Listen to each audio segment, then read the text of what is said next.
என்ன பண்றாங்க? டேய் மாதவா. சாமி என்னடா என்ன வேண்டுனா சரி சரி ஒரு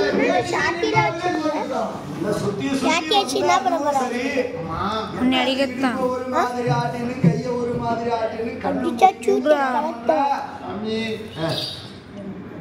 கோயிலுக்கு வந்த நாளில் இருந்து எல்லாருக்கும் கஷ்டம் தீரும்னு சொல்லுவாங்க சாமி. ஆமாப்பா. ஆனா எனக்கு கஷ்டத்து மேல கஷ்டம் தான் கொடுத்துருக்காரு சாமி. ஏன்பா என்ன பேருப்பட்டவனுக்கு கஷ்டம் சாமி? அது நானும் பிறந்துக்கிறேன் என் குடும்பத்துல. ஆமாப்பா. எனக்கு கூட அக்கா தங்கச்சியும் பிறந்துக்குது சாமி. நீ ஒருத்தனே பிறக்கலையா? ஆஹா, அக்கா தங்கச்சி கூட பிறந்துக்கு. பரவாயில்ல சாமி. எங்களுக்கு எவ்வளவு குறை வச்சுன்னா கூட பிரச்சனை தம்பி. 4 பேரோட பிறக்கிறதோ 4 புள்ள குட்டி பெக்கிறதோ ரொம்ப நல்லதுப்பா. நல்லது போ சாமி. ஏன் ஏன் என்னாச்சு? ஆனா அந்த பொண்ணு பிள்ளைக்கு நீ குறை வச்சிட்டே சாமி. பொண்ணு பிள்ளைக்கு குறை வச்சுட்டா? ஆமா சாமி. என்னடா குறை வச்சுட்ட பெண் குழந்தைக்கு? சாமி அந்த குறைய நீ தான் தீர்க்கணும். நான் வச்ச குறை நானே தீர்த்துறேன்பா. ஆமா சரி, கட்டாயமா தீர்த்துறேன்பா. சாமி. எங்க அக்கா ஒருத்திக்கிறா. அவளுக்கு கல்யாணம் ஆகி 10 வருஷம் ஆகுது சாமி. கல்யாணம் 10 வருஷம் ஆகட்டும். 2 பொண்ணு சாமி.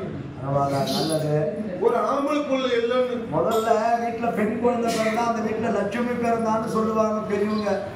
ஏழம்மாவுக்கு கீழே அவங்க சொல்லுவாங்க.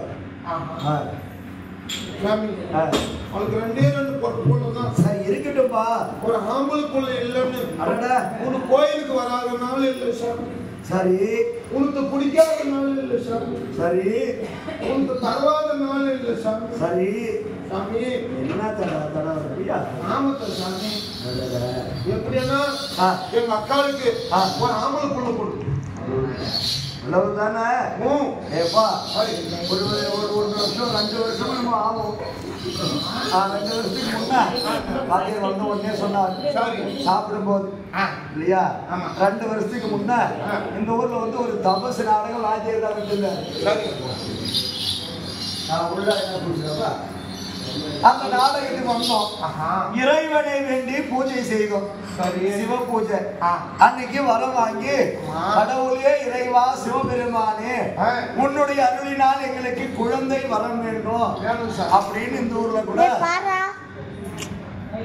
ஒரு 3 பேர் வந்து இறைவன் கிட்ட வரம் கேட்டாங்க.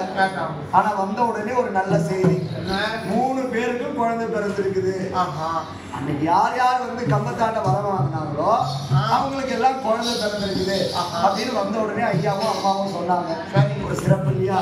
மாதிரி இறைவன் பக்தி நம்மால ஒண்ணும் இல்லை, நாமளும் ஒரு நரம்பூச்சிகள் தானே. அதனால இறைவனுடைய அருள் ஆகப்பட்டது இருந்தால் கட்டாயமாக உங்க அக்காவுக்கு அந்த பாக்கியம் இருந்தா கட்டாயமாக ஆம்பளைக்குள்ள பிறகு முன்னாடி சத்தியமா சத்தியமா பிறக்க போற. எங்க அக்கா தான் குழந்தை இல்லாத ஆபரேஷன் பண்ணுங்கிறாரு. எப்படி குழந்தை இல்லாத ஆபரேஷன்?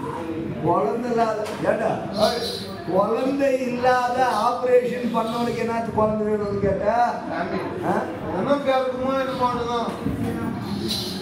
ஏய் மாதவா, நான் என்ன சொன்னேன்? குழந்தை பிறக்கும் அருள் இருந்தால் பிறக்கும் நான் சொன்னேன். கட்டாயம் உனக்கு பிறக்கும், உங்க உட்காந்து பிறகு போனான்னா அருள்னா பிறக்கும். கர்ப்பப்பை இருந்தா பிறக்காத. கர்ப்பப்பை இருக்கிறவங்களுக்கு குழந்தை பெற்றுக்கிறாங்களா?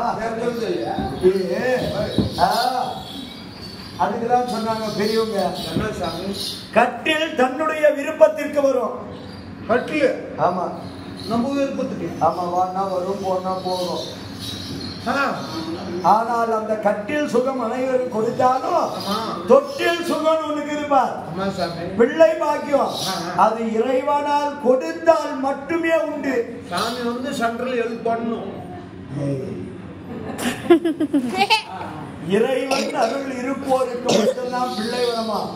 குழலினிது யாழினிது என்போர் எல்லாம் தம்மக்கள் மகளை சொல் கேளாதவர் என்று வள்ளுவம் பேசுகிறது இல்லையா?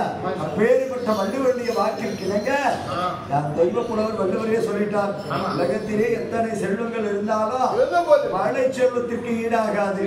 சரி போகட்டும்பா. நிறைந்திருக்கக்கூடிய மாபெரும் மக்களால் தேர்ந்தெடுக்கப்பட்ட மக்கள் சபை, ஆற்ற சபை 101 1000ல் 1ஆம் புலவர், வார்த்தையில் 16,000ல் ஒருவர், ஊத்தமன தாதா கோடியிலே ஒன்று கண்டா மறைதிருவே உண்டாயினும் உண்டென்றவாறு ஒட்டக்கூத்தர் பேசினார் பாண்டிய மன்னனுடைய சபைதனிலே. அப்பேற்பட்ட பாண்டிய மன்னனுடைய சபைக்கு நிறைந்த சபை, ஒரு சந்திரன் இல்லா வானமும் தாமரை இல்லா தடாகமும் சுந்திர புலவர் இல்லா தொல்சபையும் சுதரில்லாத வாழ்வும் மந்தரி இல்லாத வேந்தரும் மதகரி இல்லாத சேனையும் தந்திகள் இல்லாத வீணையும் ஸ்தனமில்லா பெண்டில் சமம் போலாகுமா? அதனால அப்பேரிமன்ற நிறைந்த சபை உண்பதாக அடியேன் தோற்றமாக இருக்கிறேனே, உன்னுடைய இருவிழிகளால் உருவாத்தான் அடியேனை யார் என்று விரித்தாந்த புரியுமா? அவ்வளவுதான, கவனமாக கேட்க வேண்டும். ஓடியா ஓடியா ஓடியா.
சரி. திரேதா, திரேதா, திரேதா, திரேதா, துவாபரி, துவாபரி, கலியுகம் என்று சொல்லக்கூடிய யுகங்கள் 4. சரி. நமக்கு தெரிந்ததெல்லாம் 4 யுகங்கள் தான். ஆமா. தெரியாத யுகங்கள் எத்தனையோ தெரியாது இருக்கலாம்.